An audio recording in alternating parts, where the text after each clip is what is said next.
ओम शांति। मैं मास्टर रचयिता आत्मा श्रेष्ठ संकल्पों की रचना करने वाली हूँ।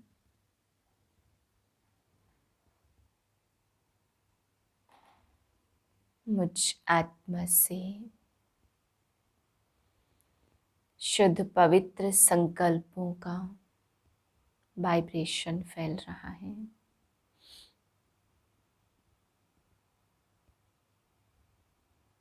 मैं परम पवित्र आत्मा हूँ,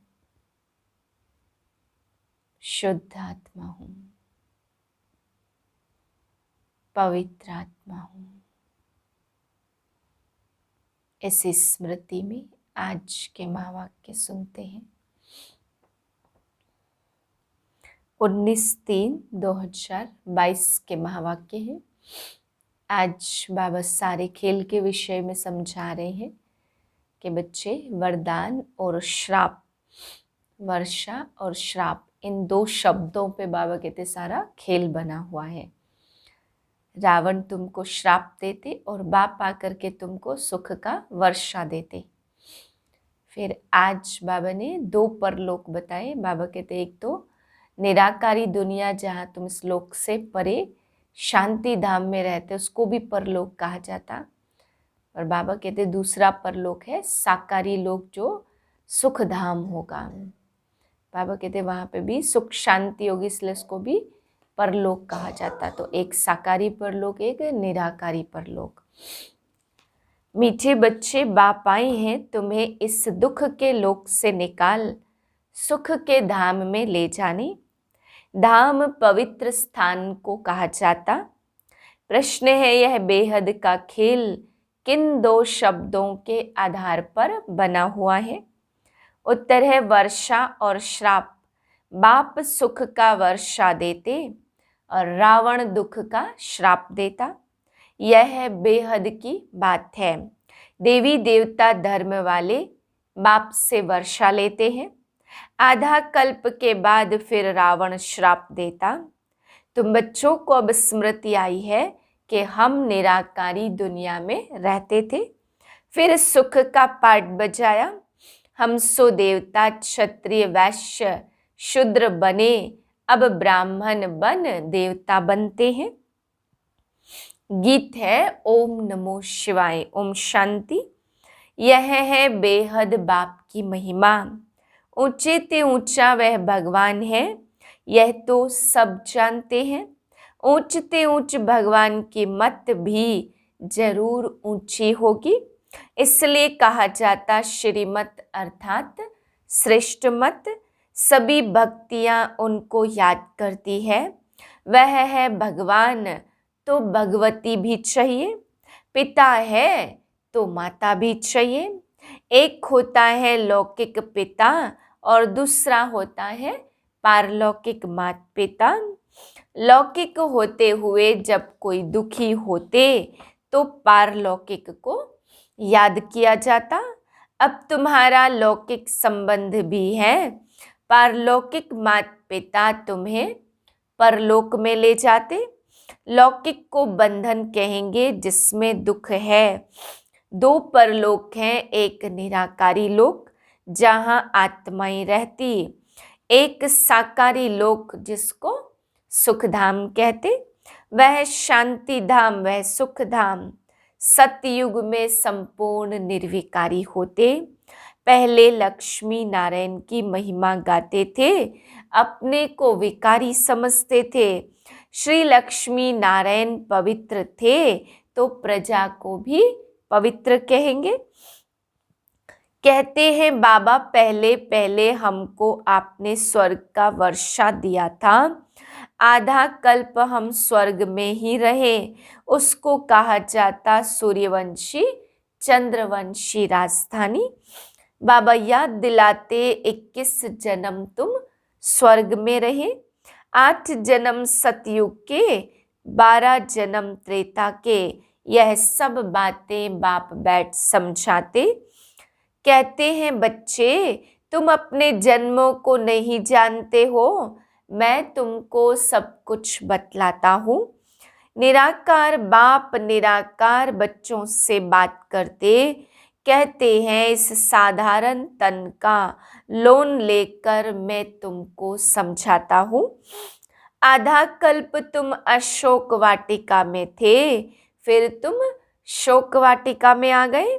सुख पूरा होकर दुख में आ जाता, वाम मार्ग माना नरक। तुम्हारी बुद्धि में सारा चक्र है, इस चक्र का कभी अंत नहीं होता।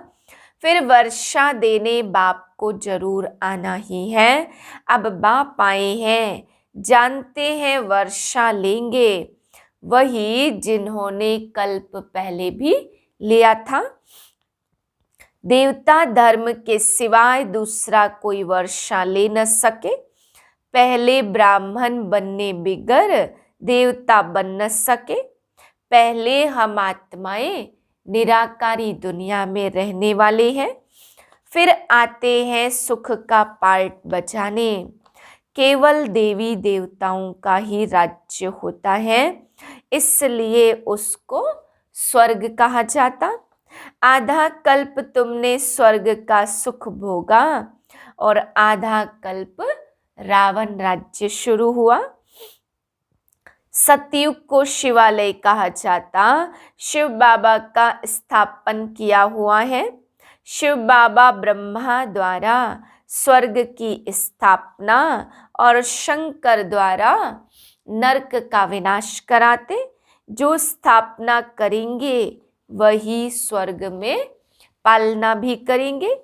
उस समय और कोई खंड नहीं था।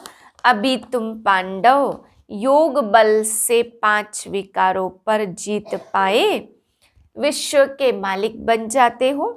लक्ष्मी नारायण सूर्यवंशी स्वर्ग के मालिक थे, उन्हों को भी संगम पर बाप से वर्षा मिला। संगम युग ब्राह्मणों का है, जो ब्राह्मण नहीं बनते वह गोया कलयुग में है। बाप तुमको वैश्यालय से निकाल शिवालय में ले जा रहे हैं।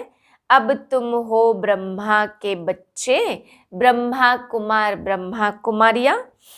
तुम भाई बहन हो, कभी भी विष पान नहीं कर सकते। हाँ, ग्रस्त व्यवहार में तो रहना ही है, परंतु विकार में नहीं जा सकते। इस रावण राज्य में रह कमल फूल समान पवित्र रहना है। फिर यह प्रश्न नहीं उठ सकता कि सृष्टि कैसे बढ़ेगी। बाप का फरमान है, मैं पवित्र दुनिया बनाने आया हूँ। तुम अंतिम जन्म पवित्र बनो तो तुम पवित्र दुनिया के मालिक बन सकते हो। इस पर ही अबलाओं पर अत्याचार होते। रुद्र ज्ञान यज्ञ में असुरों के विघ्न भी पड़ते। बाप कहते श्रीमत पर चलने से ही तुम श्रेष्ठ बनेंगे।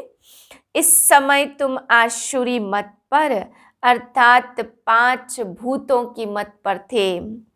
मैं आत्मा हूँ, मुझे इस शरीर से पार्ट बचाना है, यह कोई भी नहीं जानते। तुम जानते हो इस दुनिया की आयु 5000 वर्ष है, उसमें ही पुरानी और नई बनती। सतयुग त्रेता नई और द्वापर कलयुग पुरानी। फिर बाप दैवी दुनिया को स्थापन करने आए हैं। तुम आत्माएं पूरे 84 जन्म लेती हो। आत्मा ही इन ऑर्गन्स द्वारा बोलती सुनती है। एक पुराना शरीर छोड़ नया लेती।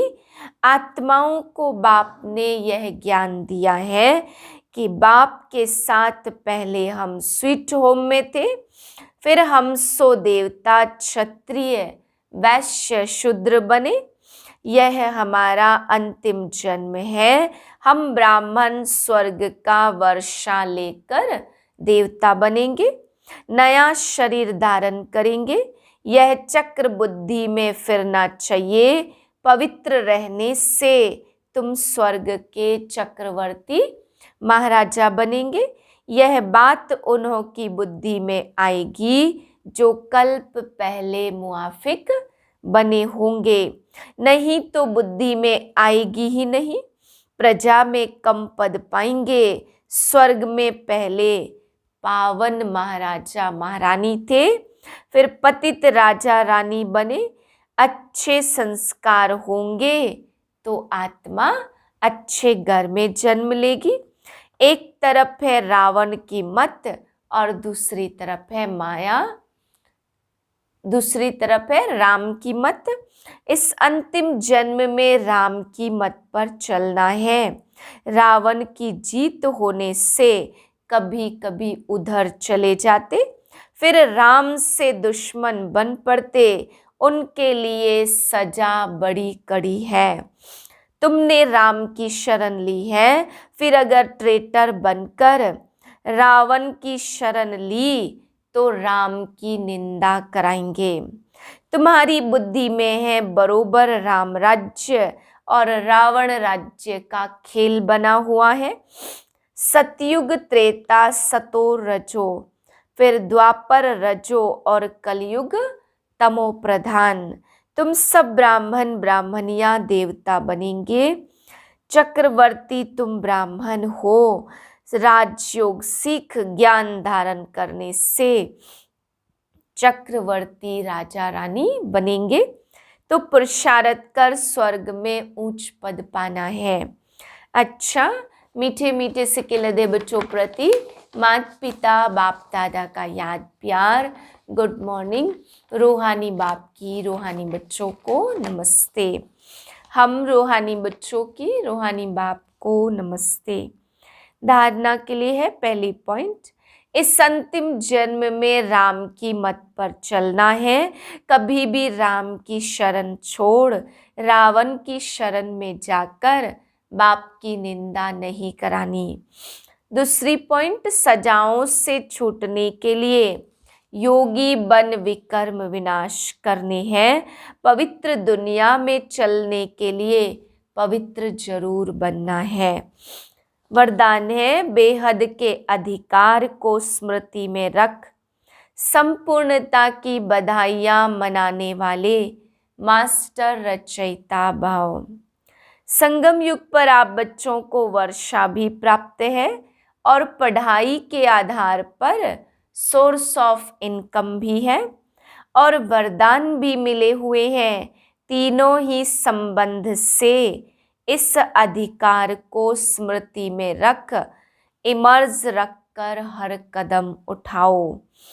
अभी समय प्रकृति और माया विदाई के लिए इंतजार कर रही है। सिर्फ आप मास्टर रचयिता बच्चे संपूर्णता की बधाइयां मनाओ तो विदाई ले लेगी।